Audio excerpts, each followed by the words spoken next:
va mana buni qaranglar, Gree brendida eng oxirgi modeli U-Crown bo'ladi, motor inverter bo'ladi.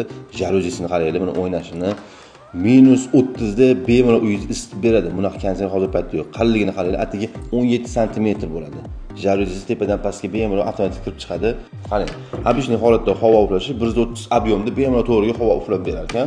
Xohlasangiz uni jaluzisini tepaga vertikal holatga qo'yadigan bo'lsangiz 90 gradusda, pastga qaratib qo'yadigan bo'lsangiz pastda ham 90 gradusga havoni bemalol haydab beradi. Devordan 3D obduk qilib. O'zida tablosi bor, bemalol boshqarma tablo orqali ko'rib tursangiz bo'ladi. Isitish tizimi обычный konditsionerga nisbatan 2 barobar tez va kuchli isitar ekan. Juda ham zo'r mahsulot. Ichida jaluzilarni bemalol pult orqali boshqarsangiz 3D holatda ishlab beradi sizlarga.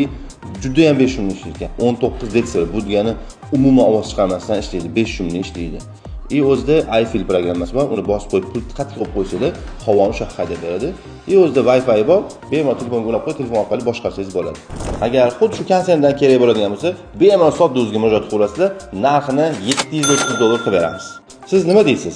Oxirgi chiqqan model konditsioner sizga yoqdimi? Kommentariyada o'z fikringizni yozib qoldiring.